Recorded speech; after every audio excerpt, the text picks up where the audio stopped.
Do you know that the word Bible isn't anywhere in the Holy Bible? Neither is the word halo, and there's not a description anywhere of angels with two wings. I'm sharing this with you as an example of how ideas and interpretations are passed along culturally and generationally and accepted, even though they're not exactly true.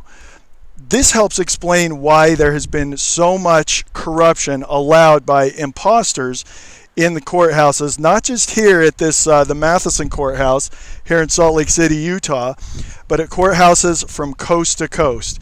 Over the past 2 weeks and 70,000 views on TikTok, I've had conversations with people from Maine, Virginia, Montana, Florida, Oregon. It is coast to coast that this is happening.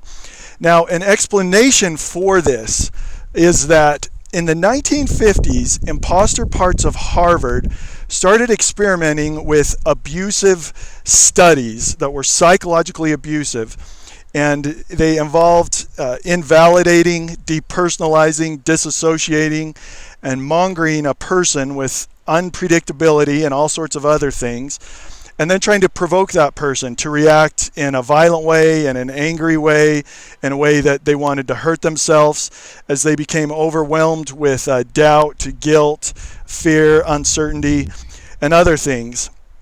And then as part of that is that the abuser would then engage in veiled confessions and whatnot to provoke the person so that the abuser could look innocent in all of it. And the horror is that these tactics were very effective. And why these imposter parts of Harvard experimented with them are unknown.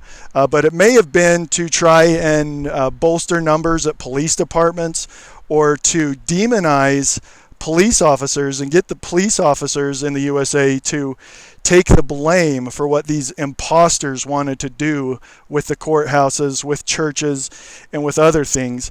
And it's been very effective. So remember that whenever someone says F the police, the imposters win, because it's very easy with these tactics for one imposter in a leadership role in a police department to silence hundreds and hundreds of brave, fearless, well-intending police officers. One way they can do that is just by saying, hey, look, if you don't do this, then you can't work overtime. And working overtime is one way that police officers are able to pay their bills. It means a lot to them, being able to work that overtime. Okay, so now these tactics that were experimented with at Harvard in the 1950s, they went on and were introduced to more than 80 other institutions, and horrific things happened for one reason or another, but they didn't stop. And then what's worse is when the internet came out, these tactics started to leak out into every part, every culture of society. And that is especially included in the U.S. legal system. I've identified more than 70 psychological abuses used as part of these tactics. You can read more about that at originsofabuse.com. If you want to read about more than 20 different schemes these imposters use, you can read about that at audityourlawyer.com. Now remember that most victims of this, you don't hear about this because most victims are dead, and there are tens and thousands of people who have died from this over the past several decades every year. They go home, they're overwhelmed, and they commit suicide. They overdose with self-medicating, or they do something that provokes them to a reaction where they either go to prison or some other horrible thing happens. Okay, so you haven't heard about this because most victims have been silenced.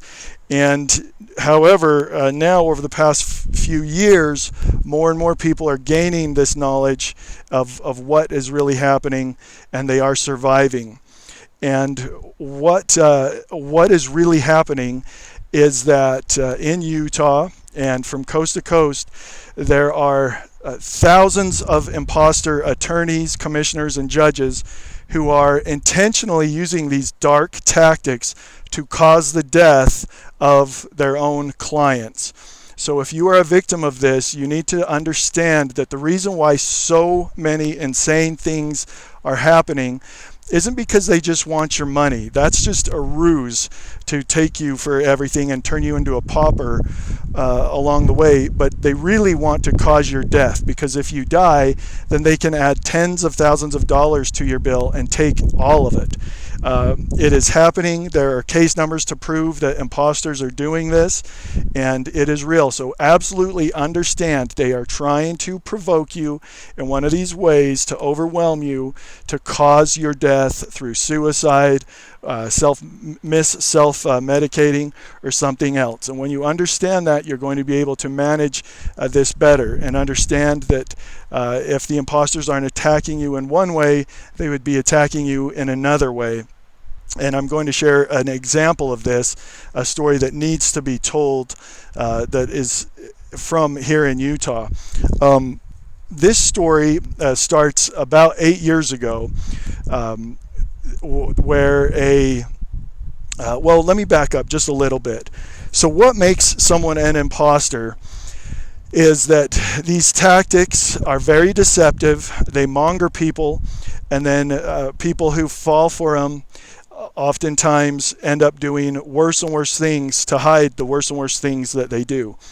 And that can happen to a person, whether they are a parent, a boss, a law enforcement, sergeant, lieutenant, general, whatever, chief, a judge, a commissioner, an attorney, a guardian ad litem, a transcriptionist, a governor, an attorney general, a district attorney, whoever. It can happen, and as these things go on, they do worse and worse things to try and cover up the worse and worse things they do. This includes that in these horrific courthouses, which are really just jaundiced layers of madness, that they will use children as bait and as shields, and they will use parents as pawns in their darker schemes to instigate the parents to do worse and worse things to each other. As these attorneys do this, they are committing extortion, which is a federal crime, and it's extortion because they are intentionally withholding information from people who should be paying them, or who are paying them for information. Thus includes not informing people what a vexatious litigant is, that these cases should never go beyond a few months, and because of that, as well as being informed as to appeals, and that no matter what is done, it can always be undone, redone, or whatever, through another motion, another petition, and all that.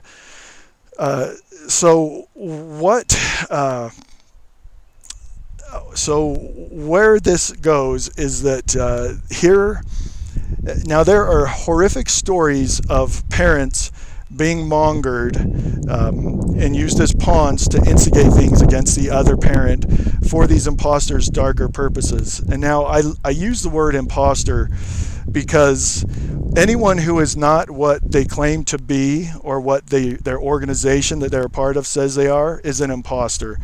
And that's especially true with these faulty the bar associations, judicial conduct commissions, and all this that really aren't what they say they are, and they don't uphold the ethics or rules. They're all just illusions for this, and a lot of it is so that victims, rather than suing their own attorneys and them being prosecuted for extortion, they try to report this to the state bar, which is designed to just drag the complaint on and on and on for years, so that the statute of limitations on the complaint runs out. It is the worst fraud, the worst deception in American history, and it continues to be found out. So a story to share with you. Now, there are horror stories everywhere of how parents are used as pawns to instigate by these imposters to instigate their darker schemes. But a story to share with you is that here in Utah, about 8 years ago, a mother told a bunch of lies to an imposter attorney, who then used those lies for their own financial gain. And the father, rather than continuing to just fight it and let them use one tactic or another, decided to just hunker down and wait until the child was old enough to remember the father and what happened and all that. And when the father did finally start making noise about these injustices, those attorneys and imposters did exactly what they could be expected to do. They started doing worse and worse things to cover up the worse and worse things that they do. And where this goes is that this mother, during that time, forged the child's passport, trying to sneak the child out of the country without the father knowing, even though forging a child's passport could have a penalty of 10 years in prison and a $250,000 fine. This mother lied to different police departments on the same day, would disobey court orders, even in order to go to mediation. But then blamed it on the other parent. This mother tried to rape the father after doing all this, went over to the father's house at 3 a.m., banged on the door, demanded that he do X-rated things to her, and when he refused to respond, she called him an asshole and left. And this is all in text messages that I've seen. This mother will gaslight the father in horrific ways as it's convenient, and then reverse gaslight and reverse all that as it's convenient to the mother. And most recently, this mother demanded that the father get a psychological evaluation, probably because the mother wants to know why he hasn't been provoked to react in the ways she had wanted him to. And the father suggested that they both get psychological evaluations. And to play along, the court agreed. And so the mother agreed with that, knowing that the next day the mother was going to ask the judge to overturn it for the mother, so the mother wouldn't have to get a psychological evaluation, only the father. And it seems that the commissioner played along in this case just because they were wondering why the father hasn't been provoked to react in these ways either. Now the additional horror to all this is that after the judge allowed the mother to skip out on the psychological evaluation, the mother then did things involving the child and a foreign strain of COVID, which exposed an entire school, its staff, and everyone who goes to that school and their families and all the other kids at homes to that foreign strain of COVID. And this is just an example of how these people do worse and worse things to cover the worse and worse things they do, and then it leads to worse and worse things for everybody else. Now, the commissioner in this was Commissioner Russell Manasse, and the judge was Judge Faust.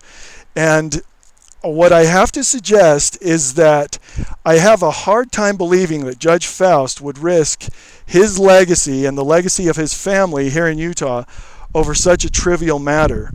And what that indicates is something I've suspected for a long time, is it seems that there is a group here in Utah, and probably every courthouse in the USA, that has hijacked these courthouses and is intercepting paperwork intended for judges and rubber stamping judges' signatures on the paperwork without the judges knowing. And that helps explain why in orders like this, such a trivial order like a person with such erratic behavior getting out of a psychological evaluation, and the order for that being rubber stamped by the judge and ignoring timelines and all sorts of other things. And this helps explain why judges act the way they do in certain cases, why they seem confused and overwhelmed. It's fair to say that what we do to judges is horrific anyway, expecting them to do what they do as a judge. And it's another reason why this whole system needs to change and to get me in there as Govey-Wovey so we can put real supervision in place for attorneys, for judges, and not allow this to happen. But clearly there seems to be a group. Maybe it is they're associated, or maybe they've hijacked the group known as AFCC, but they are clearly seem to be intercepting paperwork intended for judges and rubber stamping judges' signatures on it as court orders without judges even knowing. And Again, whether this group, whatever it is, AFCC related, hijacked or not, it seems there are judges, commissioners, guardian ad litems, bar associations, conduct commissions, whatever, who are associated, and then others who might not really know what's going on.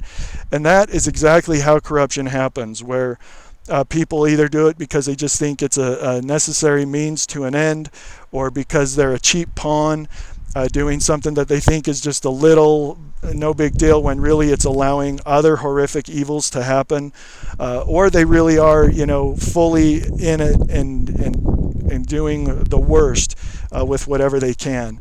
So we're seeing all of it in all these courthouses, whether it's the Matheson Courthouse here in Salt Lake City, coast to coast. This is real. It is happening.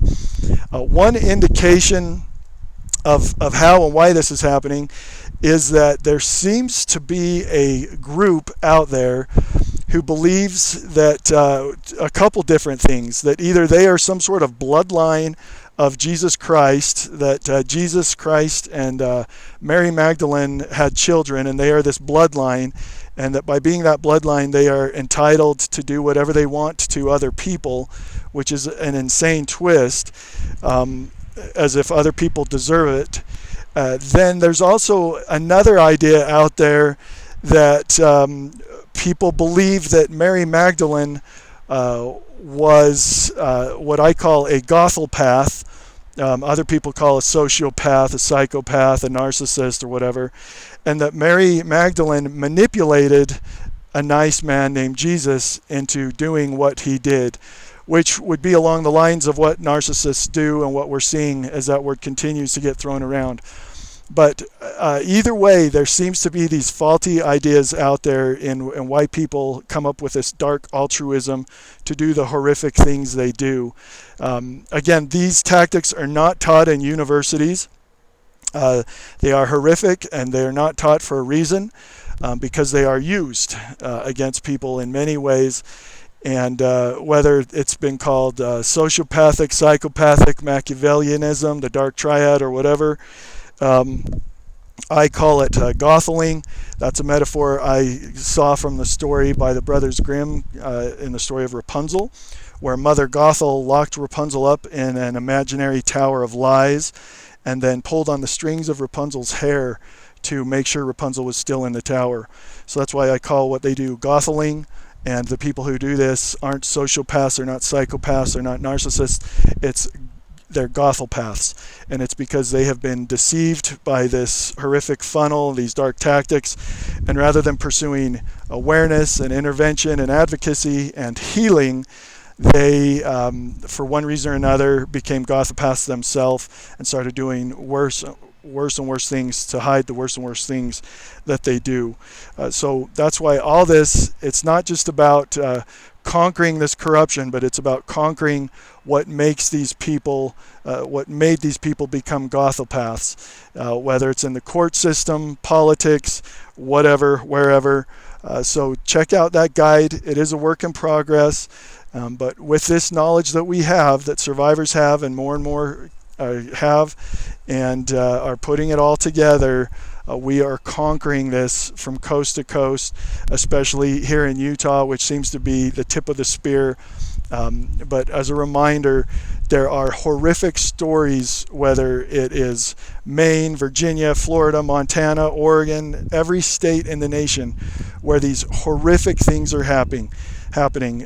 Courts are using children as bait and as shields. They are using parents as pawns and instigating one parent to do horrific things towards the other parent for this darker scheme of extortion and adding tens and thousands of dollars to a person's bill if they can cause their death. So remember, don't allow yourself to be provoked, and we're going to continue to conquer this corruption and what has gripped the nation from coast to coast for more than 2 decades, and that is causing this corruption in so many ways. Remember, when you know your enemy better than your enemy knows itself, you no longer have an enemy, you have opportunity. And remember that the future is bright with all of this as we expose these imposters and conquer all this. Thanks, and have a great day.